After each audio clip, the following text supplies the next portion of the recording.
Hi there. Welcome to this review of Saladin. As I mentioned in a previous video, where we looked at the contents of this game, this is a quick follow-up review of Saladin.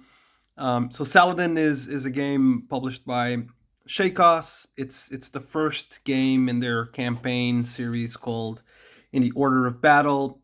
So this is published by a French company and designed by Denis Sauvage. And basically, this is supposed to be the first game in a series where each title in the series will have a legendary medieval leader in two battles highlighting them. It's important to note the part about the two battles because this board, which is set up for one of the battles, which is the Battle of Arsuf, has another side, which is the Battle of Hattin. At the end of the video, I will just clear everything here, and I'll try to show you the other table, as this, as you can see, is already set up for the start of the Battle of Arsuf. So basically, you've got in this first edition, you've got in this first game of the series, you've got Saladin, the leader in both these battles. So in the Battle of Arsuf, Saladin and his forces, the Ayyubid forces, which you see in green here, are going to do battle against Richard, the Lionheart, and his forces of Crusaders that you can see here in red. In the second scenario, or in the other battle, you actually get Saladin versus Guy de Lusignan. So historically, Arsuf is a battle that the Crusaders won, and the other battle, the Battle of Hattin, was won by the Ayyubids. Even though I guess in this game both battles are balanced. And this, as you can see, this is already set up, as I mentioned. So basically, the way the game, I'm not going to explain the full rules of the game. This is meant as a review. But the game is so easy and so straightforward to learn that what I'm going to say is almost all of the game, I think. So basically, the game, and again, the game can be played with two players. The game is a game for two players, but it can be played multiplayer solo. The game does not have an AI bot or an AI opponent. So you can play it multiplayer solo, but you can do it very well because literally there's no hidden information in the game. Everything that you see is always in front of you. It's very easy to play both sides exactly as I've set up the board and to actually play it. Basically, very quickly, the idea behind the game is there's these banners. Each banner is a combination of some of these lances. So these are lances. This is a banner. This is a banner under the leader La Plus, and each leader will have a banner card.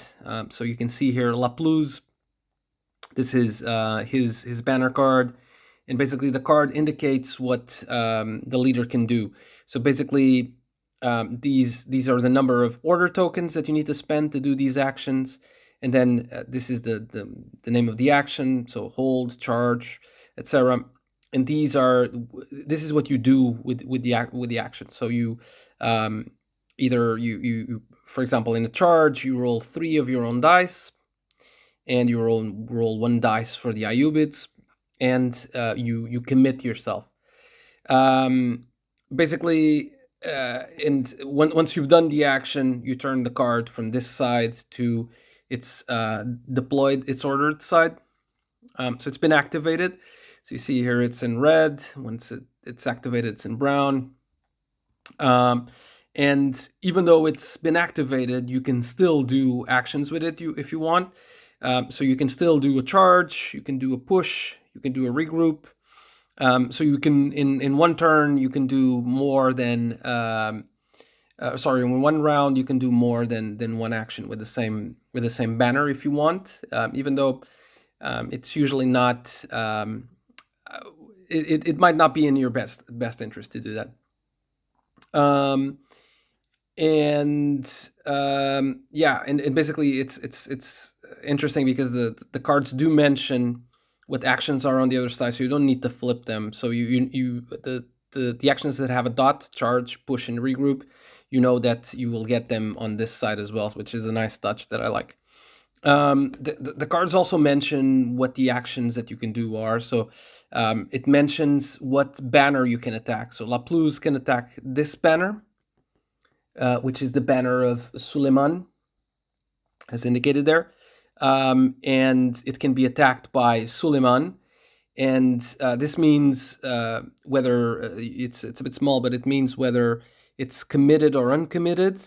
And here again, committed or uncommitted. And the green means that Suleiman can do a reaction.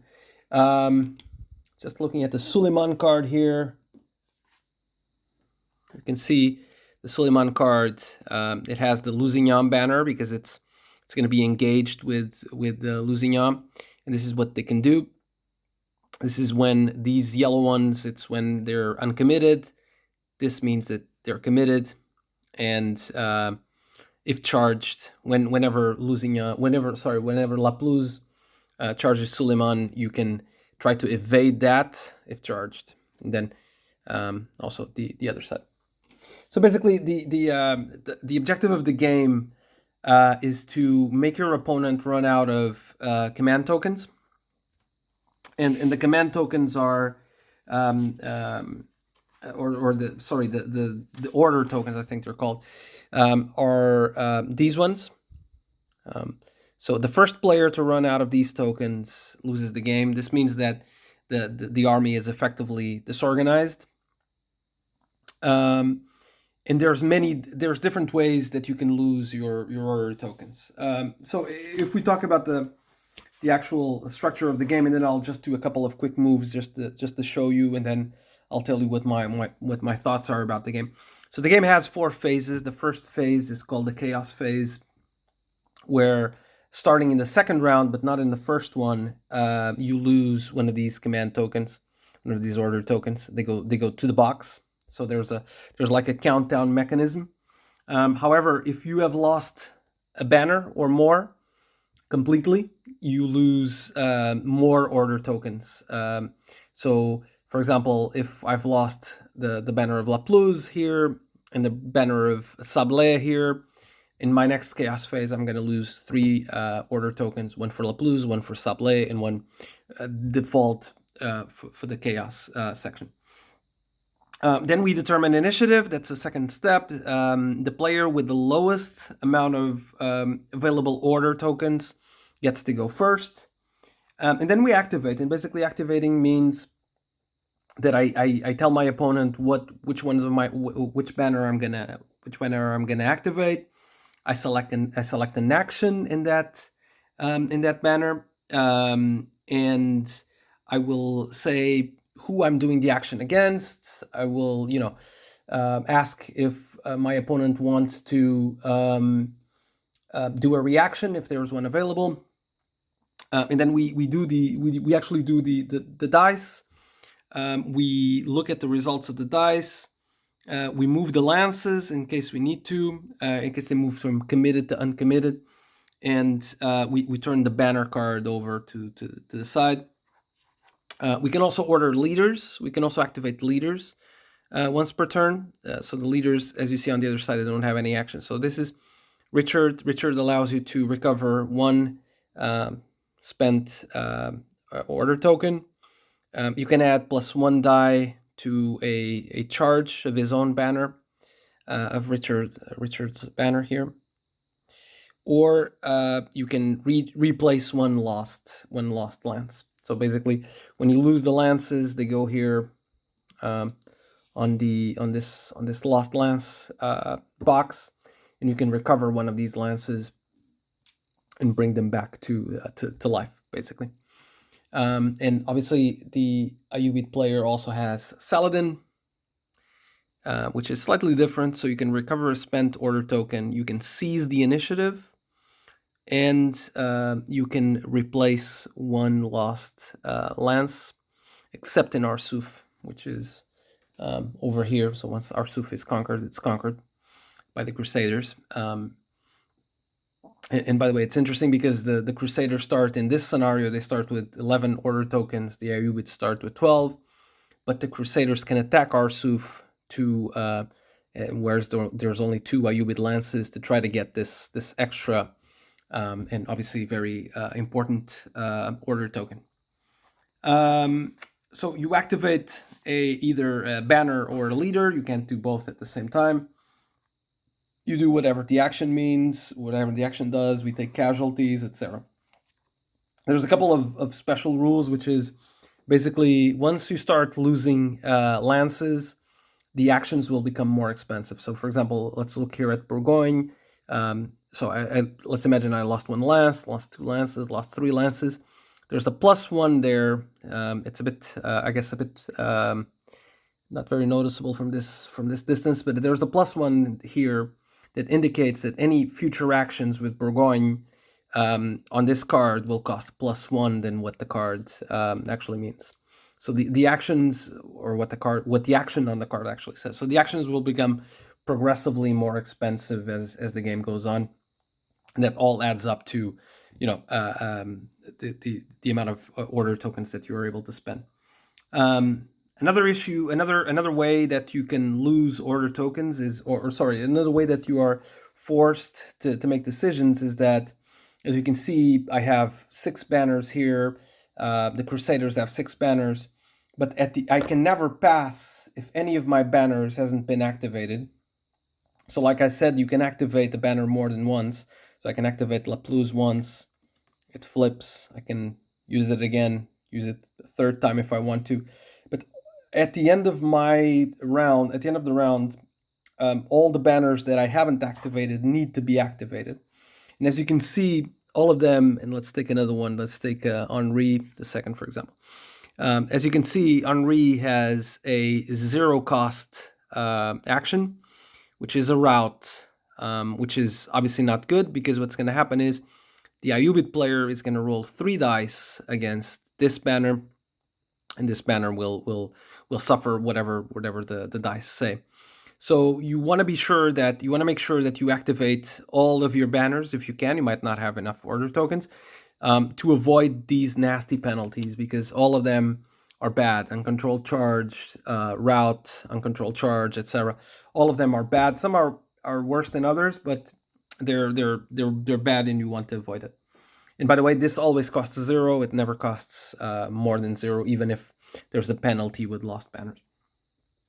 And as I mentioned, also you can some of the banners can become committed. So, for example, if we look here at Bourgogne, when Bourgogne does a charge, I pay 2 order tokens.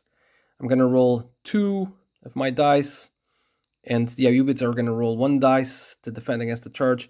And there's this symbol here, which means that the Bourgogne banner is going to be committed. What this means is Bourgogne is here. Committed means that they will move from here physically to here, to this space. So they will be committed and engaged against Saladin, which is here and here. Okay. And you can commit your armies, and you can uncommit your armies, etc., etc. The other thing to bear in mind is that on these boxes where you store your lost lances here and there, once they hit 6, if you lose another lance that you need to add here, these 6 will disappear from the game. They go to the box. They're no longer replaceable. They can no longer come back to the map, and you lose one of your order tokens as well.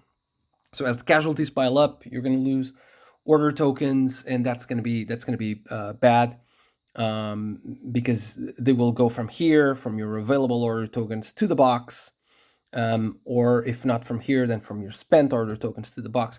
And like I mentioned, the game immediately ends when the first player loses all of their order tokens, when there's no more order tokens, which means that you've effectively been completely disorganized to a point in which you can no longer do battle.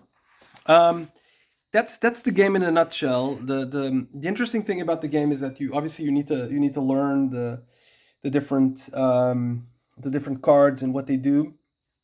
Um, and I'm just gonna show you a couple of moves here. And by the way, in the dice, there's 3 dice for the Crusaders in red, 3 dice for the Ayyubids in red. The result is either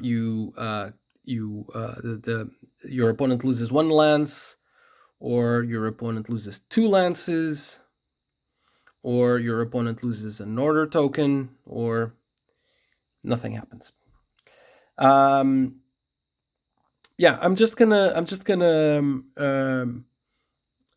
go here and let's see where I'm gonna do this. Okay, let's do it. Let's do a couple of moves, just to show how it works. Basically, I'm gonna do one which doesn't move the army. So I'm gonna activate Lusignan. Lusignan is here, as you can see. Lusignan is always uncommitted, so you can see this yellow symbol means that they're always uncommitted. They're always going to be here for the duration of the game. These 6 lances, they will not move, and it's also indicated who I can attack. I can attack these 2 banners, and through the symbols, I can see that this is the banner of Allah Saladin, and this is the banner of Allah Aftal. And we have the route, which is like 0 cost and bad. We have the reserve, which you spend 1 token and you actually don't do anything. So you spend an order token. This is a very easy action. You spend 1 order token and you say, okay, I've activated Lusignan for reserve. You don't do anything with them, but you actually don't you actually don't have to take the route at the end of the turn. So this is better than this, but this costs 1. You can do a loose, which is a rain of arrows. You can shoot arrows at one of them, and finally you can attack Arsuf. So I'm just gonna use them to attack Arsuf. So Arsuf is here, as you know. So Lusignan is going to attack Arsuf, and by attacking Arsuf, we're going to have to pay one of these, I'm going to show it here, one of these order tokens. So 1 order token to activate the loose. Just going to place the order token here to the side as if it's spent. You can put it in a space or a box next to the board. And to attack our Suf, we're going to roll 1 Ayyubid die and 1 Crusader die. So 1 red and 1 green. Oops, I just lost the die there. So I'm going to roll these 2, and the result is the Ayyubids lose 2 lances. So these 2 lances are lost, and they go here on this box. So they're going to start to fill up this box. Whoops. And the Crusaders lose 1 lance. So Lusignan loses 1 lance. The lances, and it goes here to this box. The lances are always lost from left to right, up, down, up. So this would be the last thing that I need to do is I've activated Lusignan, so Lusignan is flipped. It can still be used, as you can see, for another loose or to attack our Suf. The game would then move to the Crusader, the Ayyubids. They would take their action. Then it goes back to the Crusaders, and so forth until everything is activated. And when everything is activated, we then end the round, and then we go into the chaos. We recover all the order tokens. We go into the chaos phase, initiative, and the next phase begins. So the Ayyubids would play now, but I'm just gonna do a move, another move with the Crusaders to show how this works. And what I'm gonna do is I'm gonna activate Naplouse, and I'm gonna charge with Naplouse. and the charge costs me 2 order tokens. So 2 order tokens to charge with Naplouse. And what happens is they become committed because of this arrow here. So they will actually move to this space. So I have to physically move this. And now there's one of two options. The first one is I would ask, and I'm attacking Suleiman, I would ask Suleiman if they want to evade, because they have this option here. They can evade, as you can see, or not. Evade does not cause the card to flip. It does cause Naplouse's card to flip. I'm going to do the two options. I'm going to do, let's say that Suleiman was already flipped and they can't evade. So Naplouse would attack with 3 dice versus 1 Ayubid. So 3 dice versus 1 Ayubid. Just roll this here. So a bit of a massacre. So the Ayubids would lose 4 lands. So that's 1, 2, 3, 4. And the Naplouse would lose 1 lance. So 1 lance goes here, and 4 lance go here. So the problem now for the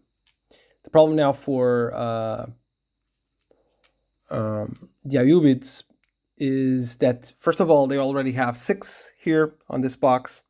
So if you remember, if they get 1 more, these are removed from the game, and the Ayubids immediately lose forever an order token. And the second problem is that the Ayubids now, and you can't see it from here, but there's a +1 here. To activate Suleiman, the Ayubids now need +1 to whatever the order count is on their card. So basically, to activate Suleiman, if I want to do a skirmish, it will now cost 2. An harass will cost 3. Push will cost 2. Withdraw will cost 2. By the way, as the game is right now, so Naplouse would be activated, and as the game is right now, Suleiman is now engaged with a committed Naplouse. So instead of using these actions, they would use these actions, costing +1, as I mentioned, except the route, which always costs 0. Obviously, there would be an interest for Suleiman to use the evade action. With the evade action, basically, instead of rolling these harass the charge dice, Naplouse would still get activated. Suleiman does not get activated, but the die roll would have been much different, because it's the dice roll would be much different because it's literally one for each. So in this case, the result would have been much different. So as you can see, the Crusaders would not inflict any damage, and the Ayubids would inflict 1 lance on Naplouse. So this is an overview of how the game works. The game basically continues like this until the different turns, until someone loses, until someone runs out of command tokens. By the way, I did forget to mention that when the Crusaders took Arsuf, or liberated Arsuf, they get this command token. So they got rid of these 2 Ayubid lances, so they get this command token. So this is the game in a nutshell. Obviously, there's a few more actions here and there, and there's a shield, and in the Atin battle, there's fire, and there's a few more nuances to this. But this is the game in a nutshell. It's a quick playing game, about 45 minutes. 2 players, but like I said, can easily be played multiplayer solo. No hidden information. What do I think about this game, and what is my assessment of it in terms of a review score? The things that I like about the game is the production value is good. So this is a game that comes in a small box. You can take it anywhere. The production values are pretty good. I like the map. Some of the things are a little bit hard to read on the map, but I do like the map. I like the cards. The cards are good stock, oversized, very easy on the eye, very easy to get all the information on the cards, so you can very easily see for a lance who they can attack, who can they be attacked by, what they can do. Um, you flip it, etc. And by the way, there's more cards on the game because the cards used in Hatin are different, or at least some of them are different. The game feels very interesting in terms of decisions. I've heard a few people saying that the game feels like it's on rails, but I think the game does strike a good balance between allowing you to do anything that you want, which you clearly can't, as you've seen from this short overview of the game. So it's like Naplouse is always going to fight Suleiman, and Suleiman is always going to fight Naplouse. There's no way around that. So it's not like Naplouse can attack Aslam or Allah Aftal can attack Naplouse. No, it's the battle is starting, and the armies are facing each other, and that's the way it's going to go. This might be something that is a bit of a problem for some players, but I think that's not what the game tries to do. The game is not trying to be a kind of sandbox. The game is trying to, um, you know, be a quick game that's on the one hand not on rails, but it's also not a complete sandbox. So I do like that element. The other thing that I like is that the game starts off. It starts off pretty easily, where you think, um, it's going to be straightforward because I have a lot of decisions. I have a lot of order tokens, but you're very quickly you're going to come into a situation where order tokens will disappear. So you're going to get casualties. The actions are going to cost more because as you lose these banners, the actions cost more. You've been losing order tokens. The casualties mount once this box is full. You also lose lances through that mechanism. There's the chaos phase in every round, so you're going to lose more command tokens, more order tokens from there. And at some point, you start to run out of options, and you have to make tough decisions because you have to activate all your banners to avoid the uncontrolled charges and the routes.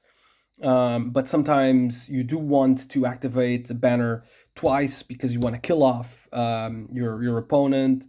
As you lose banners, as you lose a complete banner, that's a bit of a disaster because in each chaos phase you're going to lose more tokens than just the one default token. So there's going to be tough decisions throughout the game. It's quite tense. And you're going to have to make do with limited resources and to make tough decisions, which I do like about the game. Another thing that I like about the game is that the game conveys a sense of battle, a sense of tension, but it's a very easy game to learn. The rule book can be read, I don't know, in 20 minutes maybe. Maybe if you're an experienced gamer, you don't even need 20 minutes. So it's a very quick game to learn. While I do feel that there's depth to the game, it's certainly very easy to learn or to teach. The other thing I would say is that this is not a pure war game. I think it appeals to war game enthusiasts, namely to war gamers that maybe don't have a lot of time to play this. They don't have a lot of time to play war games and they just want something quick, or they want to play something quick at the end of a long session, or they want a more portable game to take with them on vacation, something like that. So it does scratch the war game itch, but this is clearly not a game just for war gamers. So I can see fans of other types of games quickly learning the mechanics of the game and learning how the game works, because this does have somewhat of I would dare say, some Euro mechanics in here. Why wouldn't you like this game? Well, you wouldn't like this game for a couple of reasons. If you were a wargamer who's looking for a complicated simulation, This isn't it, and it doesn't attempt to do that. As you can see, the armies don't even move. Yes, they move from like here to here, from here to there, back from here to there, but actually they don't move. So there's like fixed positions, and that's the way the game works. There's no other things like supply. There's no modifiers. Yes, there's a few things here like an ability to get one more die to a charge done by Richard Lionheart's banner, which is here. But there's no modifiers. There's no supply. There's no attrition. There's no movement per se. So if you're looking for that, if you're looking with the game with that, this isn't it. The other thing I would say is that some players, again, some players might feel that this is a bit on rails. I certainly don't think so, but some players might feel that this is a bit on rails. And the other one is that some players might not like the theme. While the game is a bit abstract in some things, there is theme here about the Crusades, and I think the rule book does do a good job of setting up the scenarios and explaining the background, etc. And you can see these are real banners, real armies. So there is a sense of theme here. If you don't like the theme, you're not going to like this. The last thing I'm going to say is, and that's a positive, and I'm just going to flip this over, is that it's going to take a little bit to flip over while I talk, but the game, in terms of replayability, some of these games are some war games sometimes are, their replayability can be hit or miss because they only have one scenario, or they have multiple scenarios, but the multiple scenarios are just variation of a long scenario broken down into smaller chunks. In this case, the replayability value is increased because you do have two scenarios off the box, two completely different scenarios. So the other one was Arsuf, this one is Atin, where the Crusaders start in a bad spot, here in the middle, encircled by the Ayyubids. So there's two different battles with different sets of cards, with different actions, etc. So the replayability of this game is immediately multiplied by 2, which you can't say about a lot of war games. So I recommend this game if you're looking for a light war game, or for a light game that scratches the war game itch without making things too complex. It's a fun game. It's a tense game. Good decisions. Some players might not like the dice chucking, but I don't have a problem with it. Especially because it's not overwhelmingly random in this game. There is some randomness with the die rolls, but it's not overwhelming. So I totally recommend this game. Check it out from Shakos. I'll give it recommend buy with an 8 out of 10.